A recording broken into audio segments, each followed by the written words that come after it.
Now listen to this. This is mind-boggling. This is just too much. This hadith is too much. As in, it's so powerful. If you were to reflect on it, you should, maybe faint. When Allah loves a slave, He calls on Jibreel. Who's Jibreel? You know who Jibreel is? The greatest of the malaika, as far as Ahl Sunnah wal Jama'ah. The one whom when the Prophet ﷺ saw, he fainted alayhi salatu wasalam, because of his wings had covered the horizon. Jibreel, the angel who's responsible for the most virtuous thing, which is conveying the revelation from Allah to the messengers of Allah. Jibreel, and what do you know about Jibreel? Allah said, whoever is adu, whoever is an enemy to Jibreel, then Allah is the enemy to the disbelievers. Allah defended Jibreel in the Quran.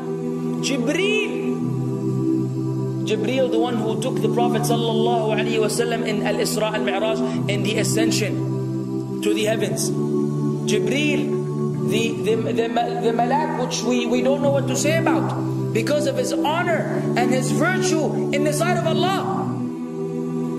Allah will call on him to share with him the love which He has for you. Allah doesn't need to do this.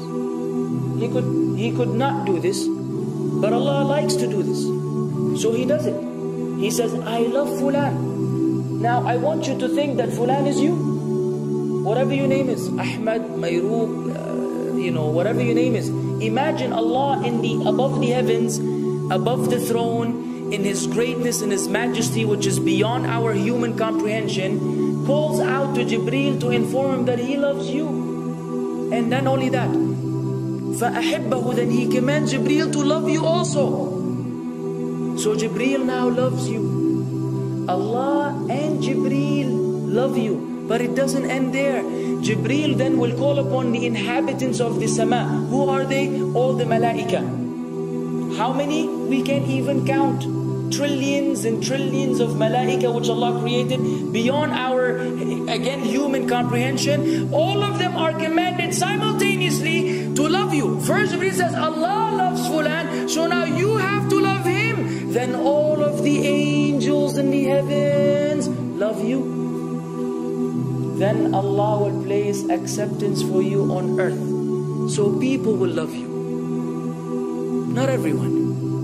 You may be saying, why do I have enemies? People who love the Sunnah will love you. The people who love Allah and His Messenger will love you. The people who are upon the correct aqidah and methodology will love you. Other people may hate you because of a problem in them, not because of a problem in you. Because you may say, well, this fasiq, this evil, disobedient person doesn't love me. Don't expect him to love you. He loves people like himself. Who will love you? Righteous people. Righteous people. They don't know why. They don't even know why.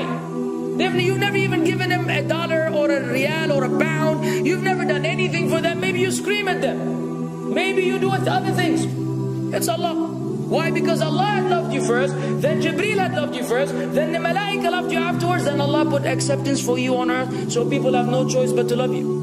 We ask Allah to make us among them. Now what better than that? What else do you want? What else do you want? What?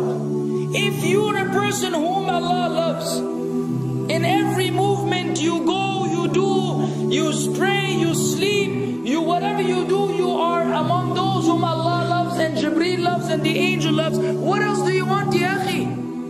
You're guaranteed success in this life and in the life to come. Guaranteed. No way Allah will punish you. No way. No way Allah will punish someone whom He loves. But the hadith doesn't stop.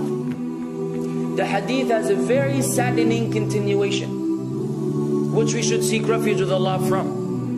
وَإِذَا أَبْغَضَ عَبْدًا, and if Allah hates a slave, He also calls on Jibreel.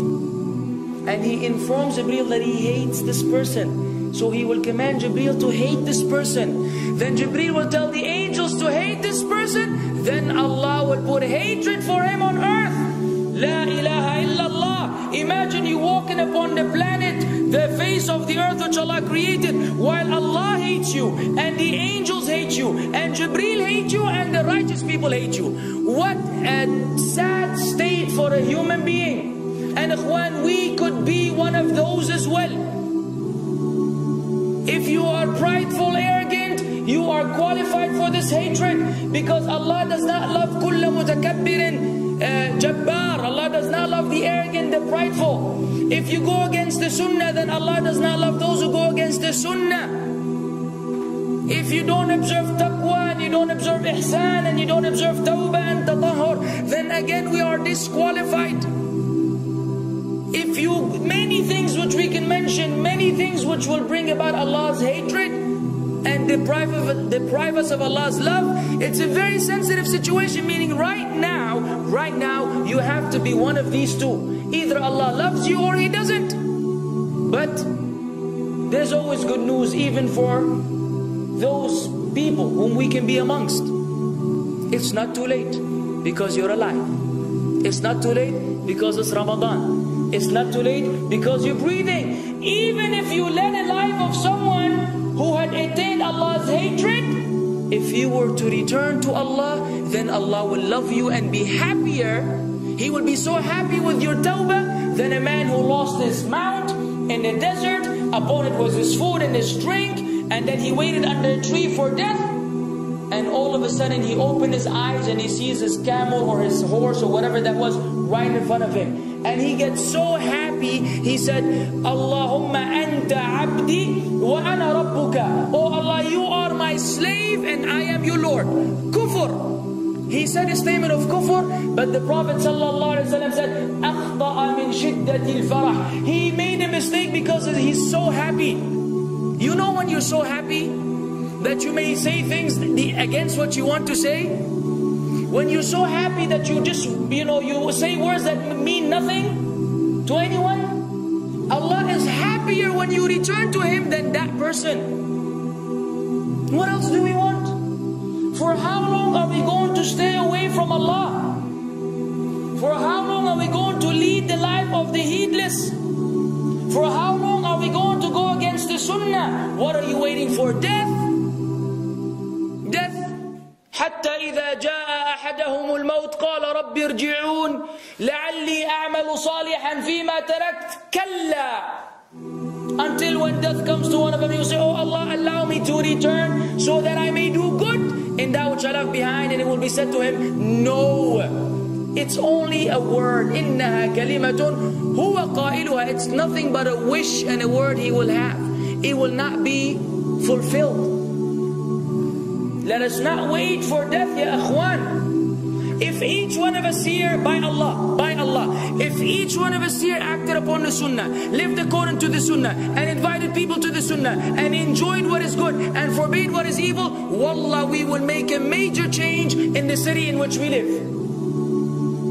And if Muslims hearing this all over the world had that same attitude, then we will change the condition of the whole ummah. So no enemy can come and play games with us. We will squash them, all of them.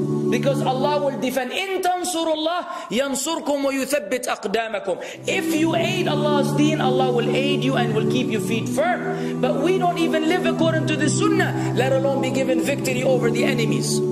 So we're being humiliated in everywhere we go in the world. So let us make that change. Now that Ramadan is here, now that you've been given this sudden inclination towards good, if we don't succeed, if we don't take advantage of this month, wallahi, we are losers. If Ramadan ends and you are the same way you were before Ramadan began, then one of us is a loser. If we don't return to Allah after Ramadan, then we are losers as well. So tonight, bi'idhnillah, always on our mind, attaining Allah's love, acquiring Allah's love, fetching for the sunnah, and acting upon it whenever we're able to do so.